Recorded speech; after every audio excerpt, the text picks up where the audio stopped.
PickAdz.LK එක එකතු වෙලා ඉන්න ඔයාලා හැමෝම අයබෝන් කියලා පිළිගන්නවා. අද අපි කලින් HTML පාඩම් වලින් කතා කරපුවා ඉතිරි වෙච්ච hyperlink පිළිබඳ ඉගෙන ගමු. ඔයාලා දැනටමත් දන්නවා hyperlink වලට අපි පාවිච්චි කරන tag එක තමයි anchor tag එක කියලා. අපි බලමු මොන වගේ අවස්ථාවලටද මේ anchor tag එක පාවිච්චි කරන්න කියලා. එක අවස්ථාවක් තමයි අපිට anchor tag එක පාවිච්චි කරන්න පුළුවන් link එකක් විදිහට. ඔයාලට කියන්න ඕනේ වැදගත් දෙයක් තියෙනවා.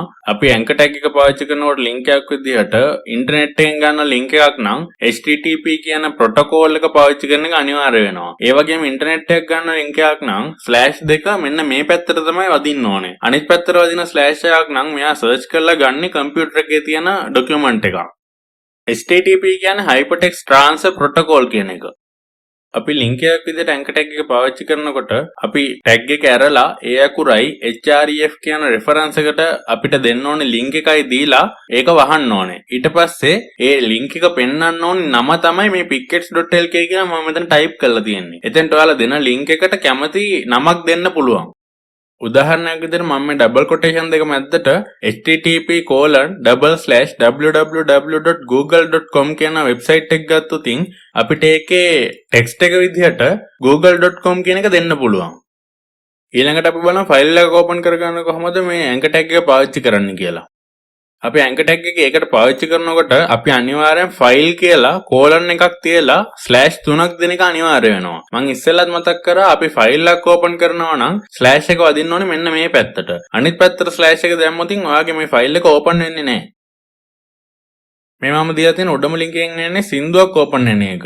ඒකට ෆයිල් කියලා කෝලන් තියලා / ගහලා අපිට අදාළ ෆයිල් එකේ path එක දීලා ඒ ෆයිල් එකේ නම දෙන්න ඕනේ.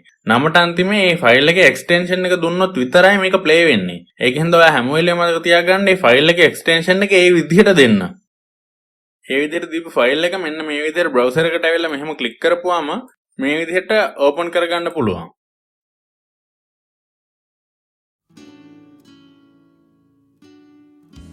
ඊළඟට දෙවෙනි එකෙන් මම පෙන්නලා තියෙන්නේ අපි කොහොමද පික්චර් එකක් anchor tag එකකින් ඕපන් කරගන්නේ කියලා. ඒකෙදිත් අපි කරන්න ඕනි ෆයිල් කියලා කෝලන් තියලා / දීලා ෆයිල් එක තියෙන තැන අදාළ path එක දීලා ඒ පික්චර් එකේ නම හරියට ටයිප් කරලා ඒ පික්චර් එකට අදාළ එක්ස්ටෙන්ෂන් එක හරියට දෙන්න ඕනේ. එහෙම නැත්නම් ඒක ඕපන් වෙන්නේ නැහැ. මේකේ මේ ඕපන් පික්චර් කියලා තියෙන අර කලින් මම කිව්වා වගේ ඒකට අපිට දෙන්න ඕනේ ටෙක්ස්ට් එක. මෙතනට වඩා පික්චර් එකක් වුණත් යූස් කරගන්න පුළුවන්. ඒක බ්‍රවුසර් එකට ගිහින් ඕපන් කරගත්තම මෙන්න මේ වගේ තමයි පෙන්වන්නේ.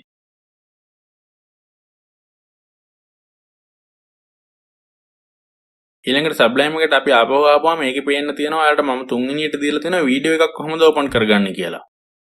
ඒකටත් කරන්න තියෙන අර කලින් කිව්වා වගේම ෆයිල් කියලා කෝලන් තියලා / ගහලා path එක දීලා අදාළ වීඩියෝ එකේ නම හරියට දීලා ඒකේ එක්ස්ටෙන්ෂන් එක දෙන්න තියෙන්නේ.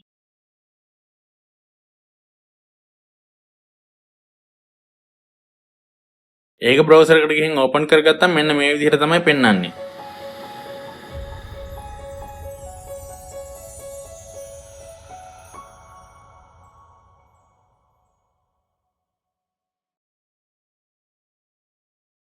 HTML වල anchor tag ගත්තම ඊළඟට මම කියලා දෙන්න යනවා ඔයාලට ගොඩාක් වැදගත් වෙන දෙයක්. මේ කොටස හොඳට අහගන්න. මේක කොටස ප්‍රශ්න තියෙනවා නම් පහළ comment section එකේ දාන්න. මේ කොටස ගොඩක් වැදගත් වෙන කොටසක්. ඒක තමයි කොහොමද එකම HTML page එකේ කොටස් විදිහට බෙදලා ඒ තැන් වලට පුංචි link එකකින් යන්නේ කියන එක.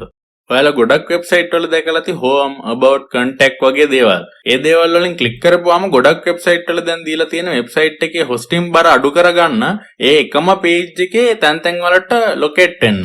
ඒක HTML වලින් ලේසියෙන් කරගන්න පුළුවන් අපිට මේ hyperlink වලින්.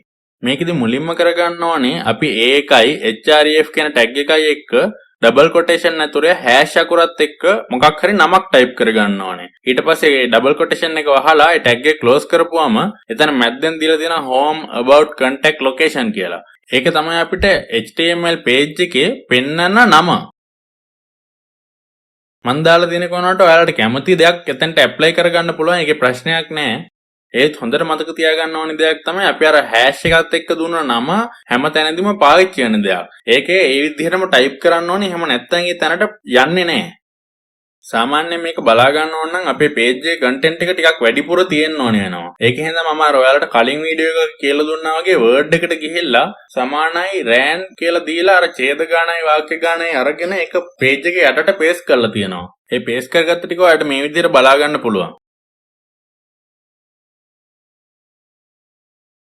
ඔයාගේ page එකේ content එක වැඩිපුර තියෙනවා නම් ඔයාට මේ වගේ දෙයක් කරන්න අවශ්‍ය වෙන්නේ නැහැ. මොකද ඒ විදිහට තියෙනවා නම් අපිට දෙන link එකෙන් ඒ විදිහට මාරු වෙන්න පුළුවන්. මම මෙහෙම දීලා තියෙනවා ඔයාලට මේක වෙන විදිහ බලා ගන්න ඕනේ වෙන හින්දා.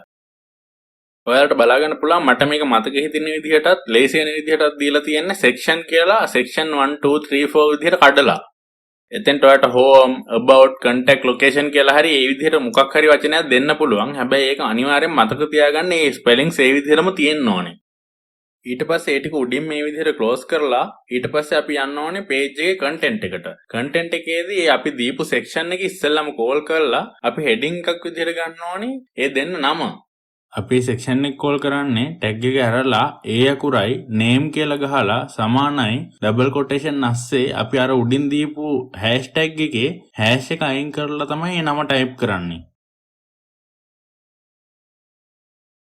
ඔයාලට බලා ගන්න පුළුවන් මම මේ home කියලා h1 tag එක අස්සේ දීලා තියෙනවා. ඊට පස්සේ මම break කරලා ඒකට අදාළ content එකට එන්න ඕන විස්තරය එතන යටින් දීලා තියෙනවා. ඒ විදිහට ඔයාලට පුළුවන් ඒකට අදාළ විස්තරයක් ඔයාගේ page එකට හරියන විදිහට දී ගන්න. ඒක ටිකක් වැඩි වෙන තරමට ඔයාලට මේක ලස්සනට බලා ගන්න පුළුවන්. ඒ content ටික මේ විදිහට type කරගත්තට පස්සේ මම web page එකට ගිහින් පෙන්නන්න කොහොමද ඒක වැඩ කරන්නේ කියලා.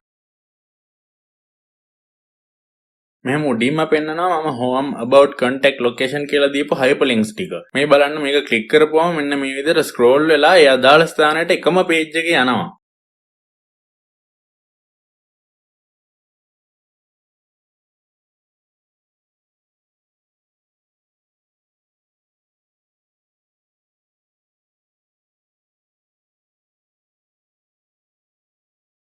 අපි මේ විදිහට එකම page එකේ මේ content එක දාගන්න තරමට ඔයා මේ web එක host කරනවා නම් ඒ hosting එකේ space එක සෑහෙන අඩු කරගන්න පුළුවන්. අපි එකින් එකට page හදනට වඩා මේ විදිහට content එක එකම page එකේ දාන එක බලන එක්කෙනාටත් ලේසි අපිටත් ලේසි.